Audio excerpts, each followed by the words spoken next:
probably like earlier on, but turn around and be like, why are all these people thinking Sam and Dean have something going on? That's crazy. And it's like, dude, fuck my brother in Christ. Look what you've done.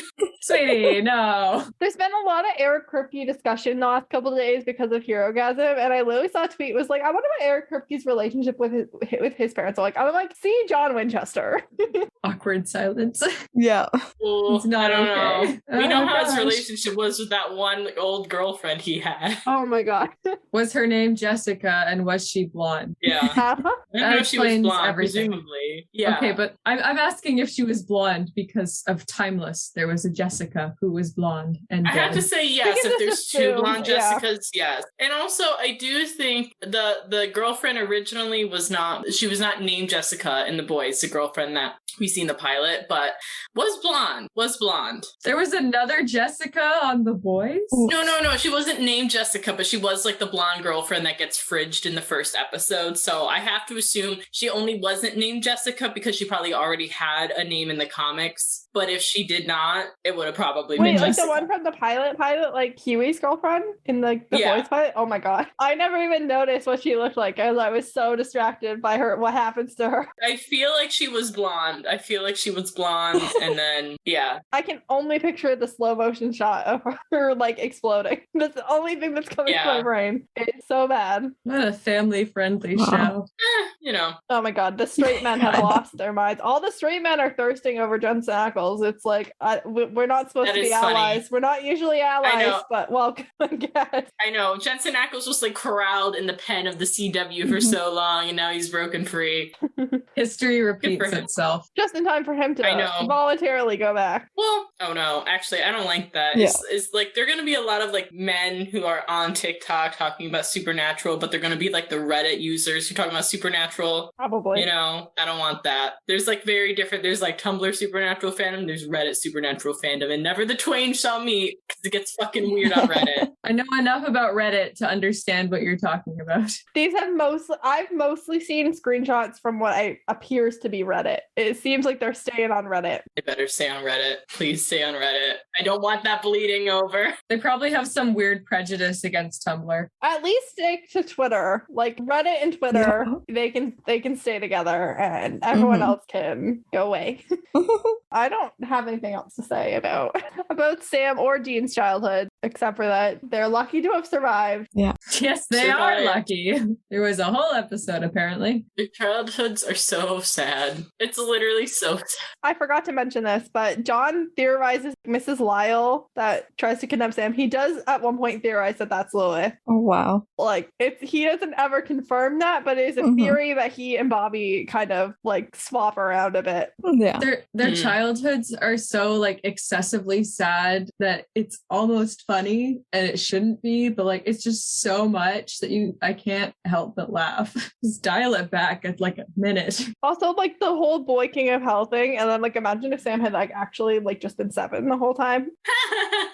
Like a literal He'd be like, boy. I can stay up as late as I want. You would just want to go on like the Little League soccer team, whatever they're called. I can fulfill my dreams of being a nerd who plays soccer. Well, what if he killed that dude? Like, what if like that guy, the like guy who said he was special? Like, what if he killed that guy? That's fine. Maybe. It is weird that he was sitting outside. Yeah, just like same thing like with when Julie, the babysitter, like when Sam was like a little baby. All I could assume is that both adults knew something was happening, and then they were like, oh, let's get the kids to safety first because the kids matter first, John. And then they met their ill-fated end. Yeah. So, okay, I'm going to do a bad job at explaining this because it's not my theory, but Jamie from Driver Fix Podcast, she's watching Supernatural for the first time. She's on season 4. We did a birthday bonus episode that we recorded a few weeks ago between her watch of season 3 and season 4. So she'd only seen the first 3 seasons, and she had this like theory about like Sam killing people as a baby, because like it's kind of mentioned, I think, at one point that like all of John and Mary's friends kind of end up dead too. And it's kind of hinted at in the journal that around the time that Mary dies, like everyone else that they know just kind of like starts dying. And Jamie had this theory that Sam was the one killing people, and the only and like he's trying to protect himself. Like he doesn't really have control over it because he's a baby, but like demonic powers be happening. I like it. There's more to that theory. Go listen. I feel like that would be a cool premise for like a fanfic too. Like take his powers but make it like more extreme, maybe. But anyway, I just really want to talk about Mrs. Lyle and the Black Seville and that hunter that was hunting Sam because like that's just like pre-Gordon. But Sam's 7. So he's hunting, he's not just hunting like the son of a hunter, he's hunting a 7. Yeah. Also, I feel like he's doing a bad job of it. He could have probably just I feel like he could have killed that kid. So many easier. Opportunities. 7-year-olds are easy to kill. I mean, they bounce, but like they're pretty easy to kill. Yeah, I mean, Sam was definitely a biter because when you're a little sibling, that's like all you are have a in your biter, arsenal when you're fighting your older brother. But other than that, can confirm I was a biter. Ask Audrey next time she comes on.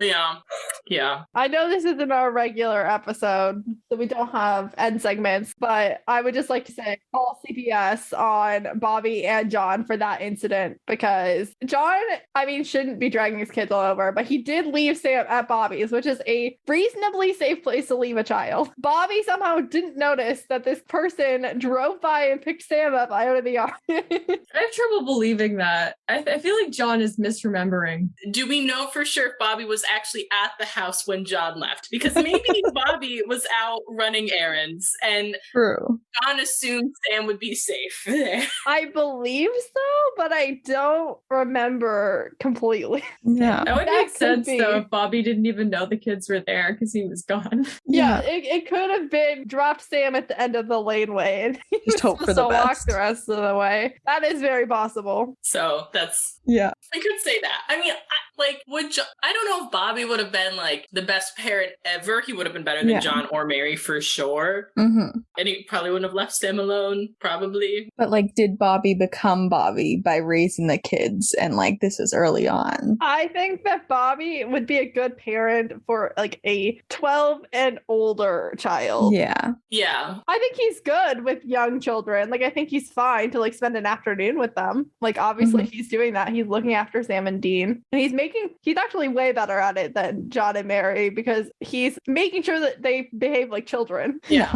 Good times. He's like making sure that they like play baseball instead of like learning how to use a shotgun. However, I just don't think he has the patience or the like home. I don't think he's a safe enough home for a young child. True. Yeah. His home is full of dangerous objects. There's a lot of books to knock over, weapons, probably some cursed things. Yeah. I mean, he has a trapdoor inside his house that just like drops you to the basement. So like, that's not child safe. Oh my God. Instead of running all these horrible drills or whatever, he would just make them help him do like little projects around the house. Like, all right, we're going to build that panic room. We got a weekend. Come on, kids. We're going to Home Depot. That would actually be kind of fun though. Yeah.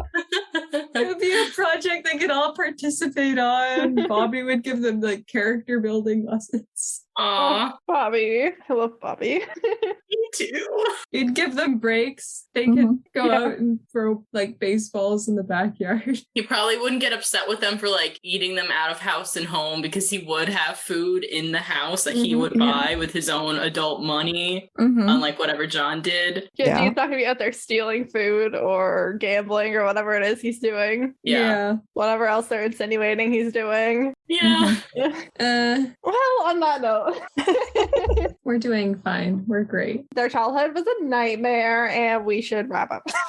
Yeah. Meredith, where can people find you? You can find me at Shades of Dayanira on Tumblr and Instagram and TikTok. Mostly Instagram. And if you go there, you'll see lots of really cool drawings for the fantasy novel I'm writing. Yay. And Moira, where can people find you? You can find me at Moira_Frisk on everything. And Jenn, where can people find you? You guys can find me at rupertgayes on everything, except for Reddit, apparently. Love that. And what are we doing next week? Next week, we are nowhere close to it in my notes. We are discussing season 2, episode 19, Folsom Prison Blues, with Meredith, obviously, and Francis and Aaron. Ooh. And we already recorded it, so I can already tell you that it was good.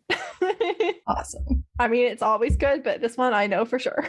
I've been KJ, and this has been Supernatural Opinions. If you enjoyed our show, the best thing you can do is subscribe on your podcast app of choice and tell a friend. Check out our link tree in the episode description for all of our social media and any other Supernatural-related projects we might be working on. Send us an email. Our address is supernaturalopinionspodcast@gmail.com, or reach out directly at KJ, at @editedKJ on all platforms. Thank you to Joe Veretta for our theme song, and our logo was created by Faith Ebert of faithanddesigns.ca. The episode was recorded, edited, and produced by me, Ed and KJ. If you want to hear more from me, you can check out my other podcast, Series of Opinions. And last but not least, a huge thank you to all of our guests. Some things in this world are supernatural. What we need is a savior.